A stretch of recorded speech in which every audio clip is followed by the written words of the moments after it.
Class 10th का अगला topic है फाइंड द एंगल्स। कैसे कोई भी एंगल्स फाइंड किए जाते हैं।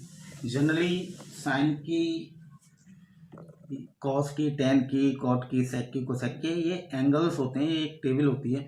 0 डिग्री पे क्या वैल्यू होती है साइन की, कॉस की, टेन की, या 30 पे क्या होती है, या 45 पे क्या होती है, 60 पे क्या होती है, 90 पे। तो इन सब की वैल्यू इन सारे एंगल्स के रिस्पेक्ट में निकालेंगे।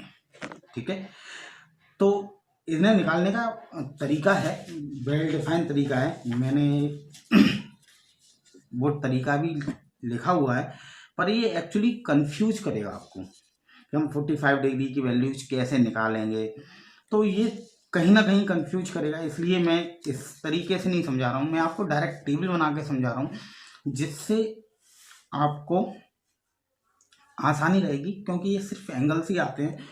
एंगल्स कैसे निकालने हैं ये नहीं बोला जाता है, और मैं आपको एंगल्स निकालने का बहुत आसान तरीका बता दे रहा हूँ, जिससे आपको प्रॉब्लम ही नहीं होगी कि ये एंगल्स कैसे निकाले जाए।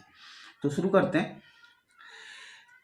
साइन की वैल्यूज हम सबसे पहले निकालते हैं। साइन की वैल्यूज निकालने के लिए हमने 0 के ऊपर हमने 0 लिया, 30 के ऊपर ऐसे ही 1 2 3 और 4, इस तरीके से हमने नोट डाउन कर लिया। ठीक है, सबसे बड़ा नंबर क्या है, 4।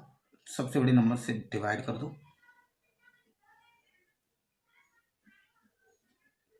ये तरीका अनऑफिशियल है, मतलब कहीं आपको किसी बुक में नहीं मिलेगा।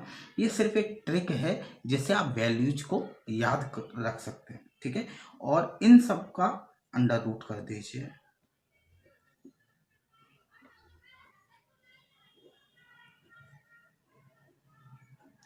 तो 0 अपॉन समथिंग 0 ही होगा, और 0 का अंडर रूट 0 ही होता है। तो साइन 0 डिग्री की वैल्यू आएगी 0। ठीक है, 1 का अंडर रूट होता है 1, और 4 का अंडर रूट होता है 2। 2 अपॉन 4 है तो 2 कट जाएगा, ये 1/2 हो जाएगा। 1 का अंडर रूट 1, और रूट 2 का अंडर रूट पॉइंट में आता है, इसलिए हमने सिर्फ उसको रूट 2 लिख लिया।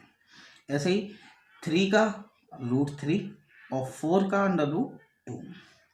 4 अपॉन 4 फिर से कैंसिल हो जाएंगे, 1 हो जाएगा। 1 का अंडर रूट 1 ही होता है। हम पॉजिटिव वैल्यू लेते हैं इनमें। ठीक है, प्लस माइनस नहीं लेते, वरना अंडर रूट में हम प्लस माइनस भी ले सकते हैं, लेकिन हम इसमें पॉजिटिव वैल्यू लिखेंगे। ऐसा नहीं है कि साइन की या कॉस की वैल्यू नेगेटिव नहीं होती है, पर यहाँ पे जो तरीका है हम उसे पॉजिटिव लेके ही चलते हैं। ठीक है, अब जो रिवर्स साइन में 0 से 90 डिग्री के भी की जो साइकिल थी, वो कॉस में रिवर्स हो जाएगी। मतलब कॉस 0 1 होगा, जो यहाँ था वो यहाँ लिख लिया, जो यहाँ है। रिवर्स प्रोसेस जो हमने ऐसे वैल्यू लिखी थी, अब ऐसे लिख रहे हैं, ऐसे 1/√2, सेम यहाँ पे 1/2 और 0।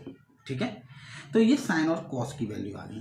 अब टेन की वैल्यू कैसे निकाली है, आपको याद होगा मैंने पिछले वीडियो में एक फॉर्मूला बताया था, tan theta equal to sine theta upon cos theta. तो इसी फॉर्मूले का यूज करेंगे। तो tan 0 निकालना है, तो 0 साइन 0 कितना है 0, और कॉस 0 कितना है 1। तो 0 अपॉन 1 क्या होता है 0 ही होता है, तो tan 0 भी 0 ही होगा। ठीक है, tan 30 की अगर वैल्यू निकालनी है तो साइन 30 अपॉन कॉस 30 हो जाएगा।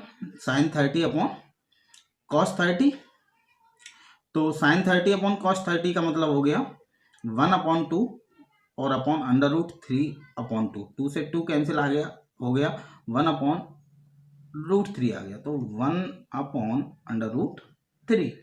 सेम ऐसे ही tan 45 sine 45 upon cos 45, sine 45 की वैल्यू 1/√2 एंड कॉस 45 की 1/√2। √2 से √2 कैंसिल, वैल्यू क्या आएगी 1। तो ये किसकी वैल्यू आ गई tan 45 डिग्री की।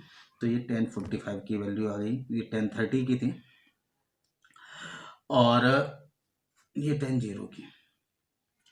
अब सिंपली tan 60 की निकालेंगे, तो tan 60 की क्या होगी साइन 60 की वैल्यू कितनी है √3/2, और अपॉन cos 60 की वैल्यू 1/2 2, तो 2 से 2 कटेगा, √3/1 तो √3 लिखा जाएगा, तो यहाँ पर √3 आ जाएगा।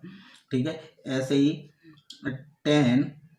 90 डिग्री की अगर वैल्यू निकालें तो 1/0 हो जाएगी, sin 90/cos 90। 1/0 इन्फिनिटी होता है, इन्फिनिटी का साइन ये होता है, और इसका मतलब होता है नॉन डिफाइंड, मतलब ये डिफाइन नहीं किया जा सकता, नॉट डिफाइंड। ठीक है, तो यहाँ पे हम ये इन्फिनिटी इस तरीके से लिखते हैं। ठीक है, कॉट में ये जस्ट रिवर्स प्रोसेस, जो साइन का कॉस में हुआ था वैसे ही टेन और कॉट का हो जाएगा, तो इन्फिनिटी पहले आएगा, √3 1/√3 एंड 0, मतलब ये जो वैल्यू थी वो इस तरीके से लिख ली गई है। सेक थीटा, अब सेक थीटा की वैल्यू के लिए हम क्या करेंगे कि जो हमने फॉर्मूला लिखा था, sec theta is equal to, मैंने क्या बताया था, sec theta is equal to 1/cos theta. ठीक है, तो 1/cos थीटा का मतलब सेक 0 की वैल्यू 1/0 और cos 0 की वैल्यू क्या होगी 1, तो 1/1 यहाँ पे हम 1 लिख लेंगे। ठीक है, 1 लिख लेंगे। इसके बाद अगला 1/√3/2, तो 2 ऊपर पहुंच जाएगा, 2/√3। सिंपली इसमें 1/1/√2 हो जाएगा, तो √2 ऊपर पहुंचेगा। इसमें 1/1/2 होगा तो 2 ऊपर पहुंचेगा, और 1/0 वापस से इन्फिनिटी आएगा। 1/0 क्या होता है, इन्फिनिटी। ठीक है, हमने 1/cos की सारी वैल्यू लिख दी है, जो भी 0 थी तो 0 पे जो वैल्यू थी वो। ठीक है, और इनको रिवर्स कर दिया, उल्टा कर दिया है। ठीक है, सेम अब जो यहाँ पे कर रहे थे इस तरीके से वैल्यू, अब इसमें रिवर्स चलेगा, तो इन्फिनिटी पहले आएगा, फिर 2 आएगा, फिर √2 आएगा, फिर 2/√3 आएगा, और फिर 1 आएगा। तो इस तरीके से निकालते हैं हम इस टेबल की वैल्यू। ठीक है, तो आप इसे एक बार ट्राई करिए, बहुत आसान है, और आप इस तरीके से करेंगे तो ज़िंदगी में कभी नहीं भूलेंगे। ठीक है, और चैनल को लाइक कीजिए, सब्सक्राइब कीजिए और शेयर भी कीजिए।